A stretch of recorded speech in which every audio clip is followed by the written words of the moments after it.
"You need a woman like me," Apache woman said, but he already knew she was his home. Zane Walker's boots crunched on the dry, cracked earth as he made his way across the barren land. The sun hung low in the sky, casting a deep orange glow across the horizon, the kind of light that seemed to burn the landscape in silence. It was the perfect kind of setting for a bounty hunter like him. Solitude. Peace. Time to think, if thinking was something he could still do. Zane wasn't a man who liked company. His past had taught him that people only brought pain, so he preferred the quiet of the endless desert or the cold hum of his starship, the Coyote, flying through the cold emptiness of space. He had no family left, no friends, and he liked it that way. He had once had it all, a wife, a son, a home, but the war had taken them all, leaving only memories and a burning desire for revenge. Now all that mattered to him was his work, finding outlaws, collecting bounties, and moving on to the next job. His heart had hardened over the years. It had to. He wasn't far from his target now. The outlaw he was hunting had escaped to a remote settlement, one that was known to be a mix of human settlers and Apache descendants. These people had somehow carved a life out in the harshest parts of the frontier. They thrived where others would die. But they were also rumored to be fiercely protective of their land and their ways. They didn't trust outsiders, and Zane wasn't sure how they would react to him, a stranger with no ties to their world. The wind howled through the cracked canyons as Zane adjusted the strap of his rifle and glanced at his ship in the distance. It was an old model, but it had served him well over the years. The Coyote had seen more than its share of battles and close calls, but it never let him down. As Zane approached the village, he felt a strange sense of unease settle in his chest. The place was quiet, too quiet for a settlement that was supposed to be bustling with people. He could see smoke rising from the chimneys of a few huts, but there was no sign of movement. No children playing in the streets, no voices calling out to each other, just an eerie stillness. He hesitated at the edge of the settlement, his eyes scanning the area. A few people stood at the doors of their homes, watching him from a distance, but no one made any move to welcome him. Zane had learned long ago that in places like this, the best thing to do was keep his head down, get the job done, and leave before anyone started asking questions. A sharp voice broke the silence. "You're not welcome here." Zane turned to see a woman standing just a few feet away from him, her arms crossed over her chest. She was tall, with long black hair that was braided tightly down her back. Her skin was dark, the color of the earth itself, and her eyes, dark, piercing eyes, seemed to see straight through him. She wore a simple brown tunic, a leather belt slung low on her hips, and a long knife was tucked into the sheath at her side. She was armed, and though she didn't make any move to threaten him, Zane could feel the weight of her gaze. She wasn't afraid of him. "I'm just passing through," Zane said, his voice low but steady, "looking for someone." She just studied him, as if trying to figure him out. Her silence stretched on for a moment longer before she finally spoke again. "You need a woman like me," she said, her voice calm but filled with an authority that Zane couldn't ignore. Zane blinked, caught off guard by her words. He wasn't sure what she meant by that, what kind of woman she thought he needed. He had spent so many years alone that the idea of companionship, of anything resembling a relationship, felt like a distant memory. Still, there was something about her that made him want to stay and listen. He looked her up and down. "What makes you think I need anyone?" Her gaze softened just slightly, though she didn't drop her arms.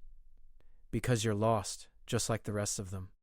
He didn't know if it was the heat of the day, the tension in the air, or something else entirely, but her words hit him harder than they should have. It wasn't often that someone saw through him so easily. Most people were too busy judging him or fearing him to bother with anything deeper, but not her. She saw something in him that he had long tried to bury. Before he could respond, she turned on her heel and began walking toward the village's center. Without thinking, Zane followed her, his boots kicking up the dust behind him. The woman moved with purpose, as if she knew exactly where she was going. Zane found himself wondering who she was, what her story was, and why, after all these years of running from his own past, he couldn't shake the feeling that she might be the one person who could understand him. The village seemed to wake up as they walked deeper into its heart. People began emerging from their homes, watching them closely, but no one dared to speak.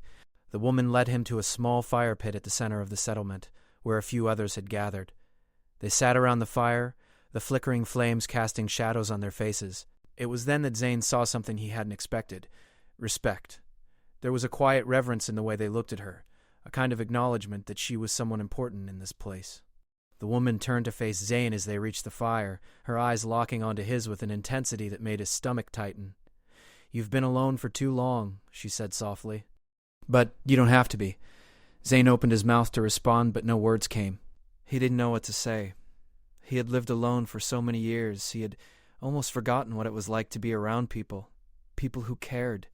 People who saw him as more than just a bounty hunter. And then, in that moment, it hit him. He didn't need to search for someone or something anymore. He had already found what he was looking for. It wasn't just the outlaw he had come here to track down. It was something much deeper, something he had always been searching for, even if he hadn't known it. Zane Walker had found his home.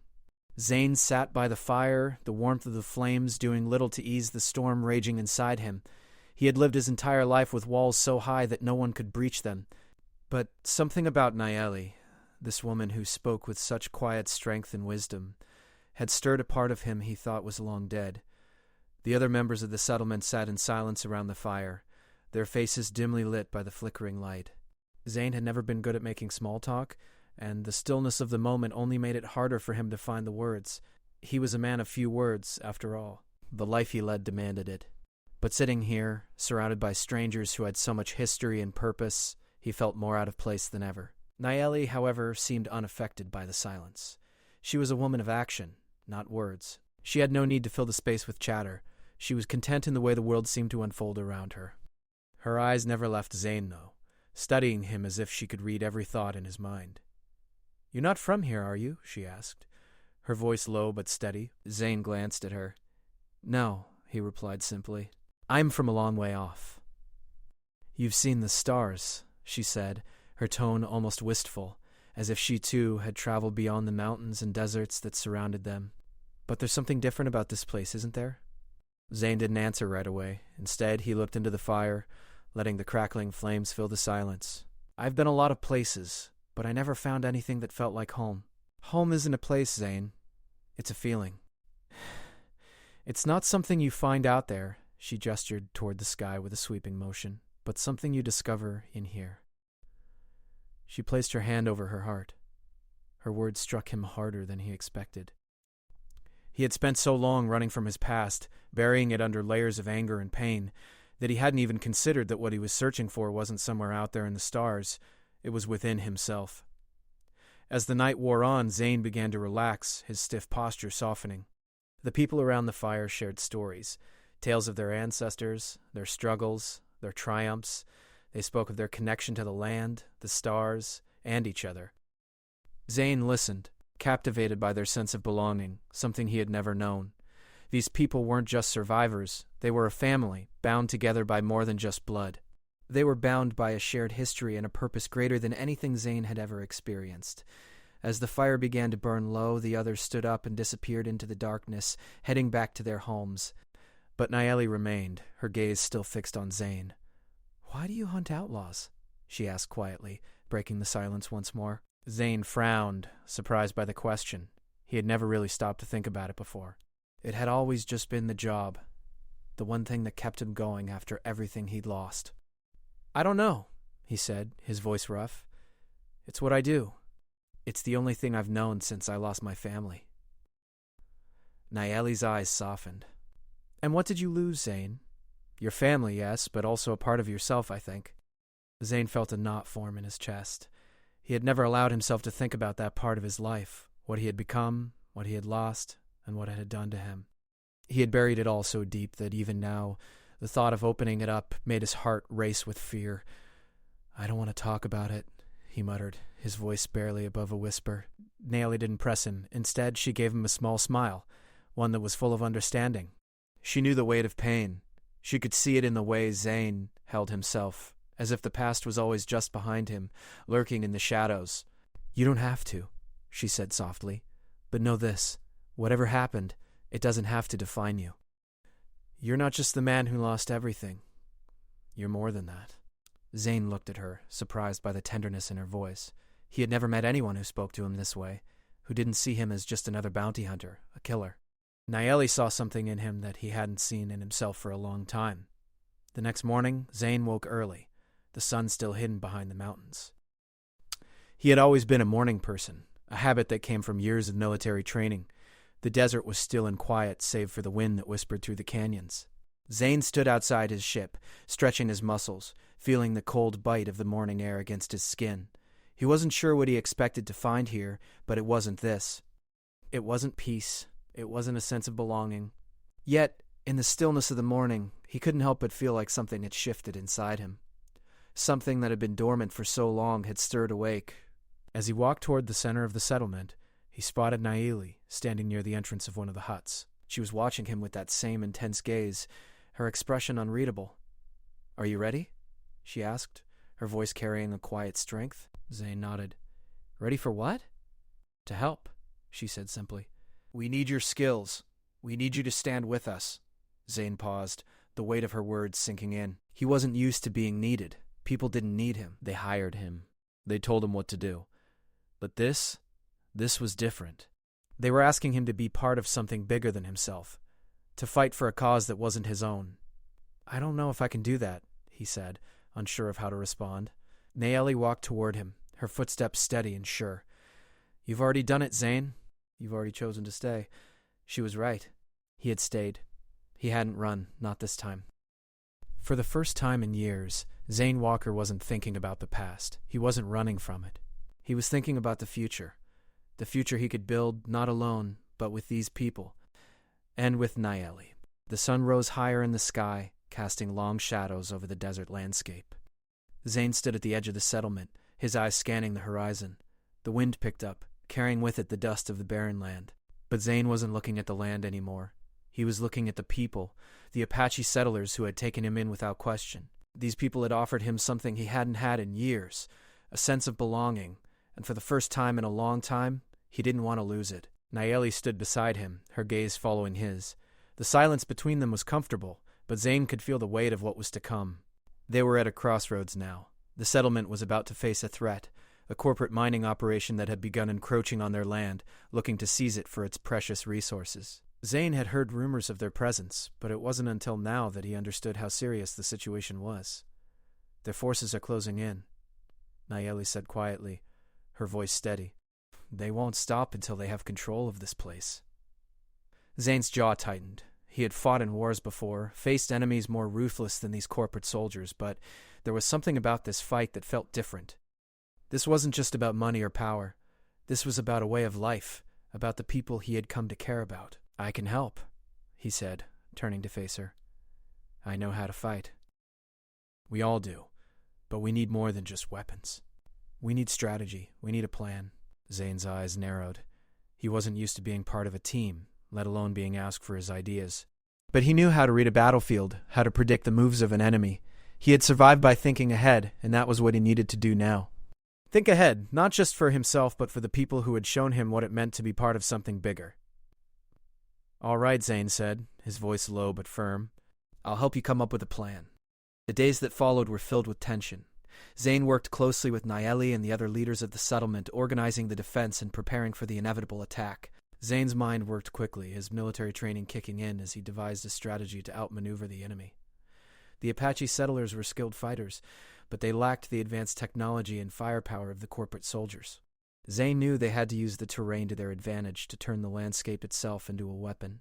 As the days passed, Zane grew closer to Naeli. They spent long hours together discussing plans, observing the enemy's movements, and preparing the settlers for what was to come. Zane had always kept his emotions in check, never letting anyone get too close. But with Naeli, it was different.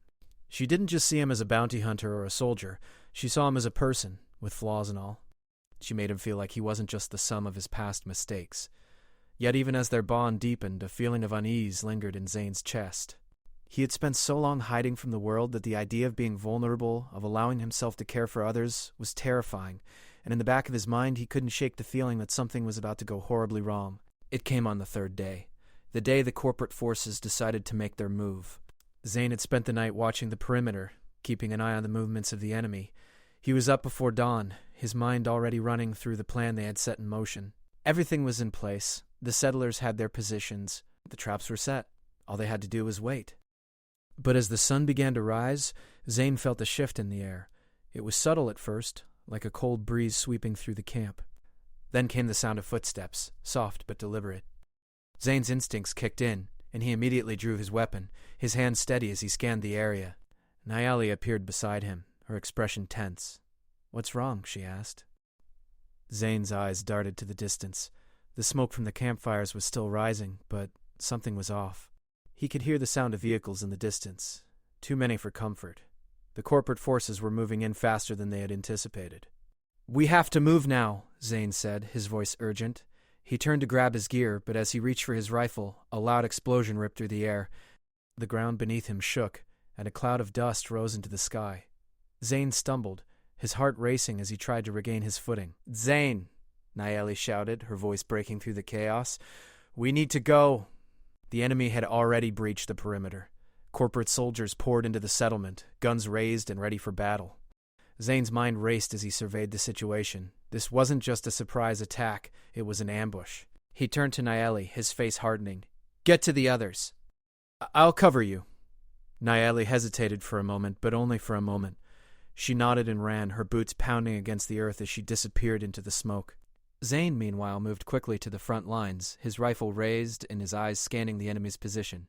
He fired, the sound of gunshots ringing in the air as he fought to protect the people who had taken him in. But as the battle raged on, Zane's mind kept returning to one question: who had betrayed them? The fight lasted for hours, the air thick with smoke and the sound of gunfire. Zane fought fiercely, his training taking over as he moved through the battlefield, his focus solely on the task at hand. But as the sun began to set, he couldn't shake the feeling that something wasn't right. The settlers were holding their ground, but the corporate soldiers were relentless. They had too many weapons, too many people.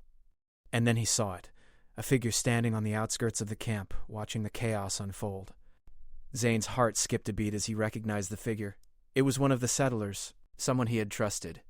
Zane's eyes widened in realization. Betrayal was not from the enemy. It was from within their own ranks. Zane's heart pounded as he made his way toward the figure.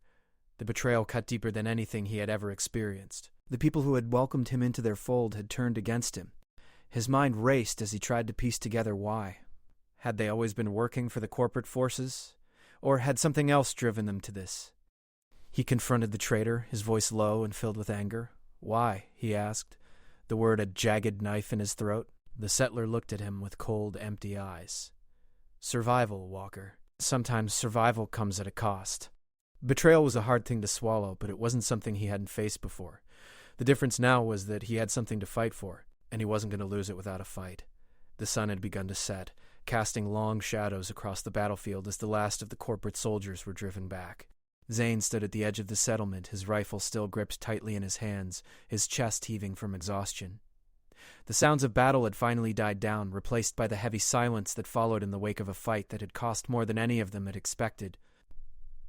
Zane's eyes scanned the settlement, taking in the damage. Buildings had been torn apart, the dust of the battlefield hanging thick in the air. But despite the destruction, the settlers were alive. They had held their ground. He turned his gaze toward the center of the settlement, where Nayeli stood, her expression somber as she surveyed the aftermath. Her eyes met his, and for a brief moment, their gazes locked. There was no need for words. They both knew what this victory had cost them. As Zane walked toward her, he couldn't help but feel a deep sense of pride. These people had fought harder than any group he had ever encountered. They didn't have the weapons or the resources to fight a war, but they had something far stronger, a deep connection to the land and to each other. "You did it," Nayeli said, her voice soft but filled with gratitude. "You saved us." Zane shook his head, his expression grim. "We fought together." Nayeli stepped closer, her hand resting on his arm, a simple but powerful gesture of support. "You're not alone anymore, Zane." "You never have been." Zane didn't reply right away. He wasn't sure what to say. The walls he had built around himself over the years were starting to crumble, but he wasn't sure if he was ready to let them fall completely. He had spent so long living in the shadows, hiding from his past, that the idea of opening up to others felt like a dangerous risk. But as he looked at Nayeli, standing there with the fire of the battle still burning in her eyes, he realized something. He wasn't running anymore. Not from her. Not from them. He wasn't just surviving anymore. He was living. "Thank you," he said quietly, his voice barely above a whisper. Nayeli smiled, the warmth in her expression making Zane's heart tighten. "You don't need to thank me. We're in this together." Zane nodded, his heart pounding in his chest. He knew what she was saying. They had fought together, bled together, and now they would rebuild together. This place, this home, was theirs. The next few days were filled with the work of rebuilding. Zane, along with the settlers, worked side by side to repair what had been damaged in the attack. The settlement had been strong before, but now, after the battle, it was stronger. The settlers had proven their resilience, their ability to survive against impossible odds. But there was still work to be done. The corporate forces might have been repelled, but Zane knew it wouldn't be the last time they would come for the land. The settlers needed to be ready. They needed to prepare for the future, to make sure their home remained their own. Zane found himself working alongside Nayeli more and more. She was a natural leader, her calm demeanor and wisdom guiding the settlers as they rebuilt their homes and their lives. Zane couldn't help but admire her strength, her unwavering belief in the people around her. It was something he had never seen before, and it made him realize just how far he had come. It wasn't just the land that was being rebuilt, it was the people. It was him. For the first time in years, Zane felt like he belonged somewhere. He wasn't just a bounty hunter anymore. He wasn't just running from the past. He was building something new, a future. And for the first time in a long time, he had hope. One evening, as the stars began to fill the sky, Zane stood on a small rise above the settlement, watching as the last of the repairs were completed. The wind had died down, and the desert was quiet, peaceful in its own way. It was hard to believe that just days ago they had been fighting for their lives. Nayeli joined him, her presence a quiet comfort. They stood together in silence, both of them taking in the view of the settlement below. The firelight flickered in the distance, and the sound of laughter rose from the village. The people were celebrating, healing from the wounds of the battle, both physical and emotional. Zane turned to her, his gaze softening. "I never thought I'd find this. A place like this. A people like this." Nayeli smiled, her eyes reflecting the light of the stars. "You didn't need to find it, Zane. You were always meant to be here." Zane's heart tightened at her words. He had spent so long feeling lost, adrift in the universe, searching for something that he could never quite reach. But now, here he was, standing beside a woman who had shown him that home wasn't a place. It was a feeling that he had finally found. "I think I'm finally starting to understand," he said softly. Nayeli's smile deepened, and for the first time, Zane saw a flicker of something else in her eyes. Something more than the warrior spirit he had come to admire. There was a warmth there, a quiet affection that spoke volumes. Zane felt it too, a pull he couldn't ignore. "You're home now, Zane," she said, her voice barely above a whisper. "And so am I." Zane looked out at the stars, the vast expanse of space stretching out before him. He had traveled so far, seen so much, but it was here, in this small settlement on the edge of the galaxy, that he had found what he had been searching for all along, a place to call home, a place to belong. And with Nayeli by his side, he knew that the future held something far brighter than anything he had ever imagined. For the first time in his life, Zane Walker felt whole. The past no longer haunted him. The future no longer seemed uncertain. He was home. And as the stars above twinkled in the night sky, he knew that this was just the beginning. Together they would face whatever came next, side by side, as a family, as a people, and as something more.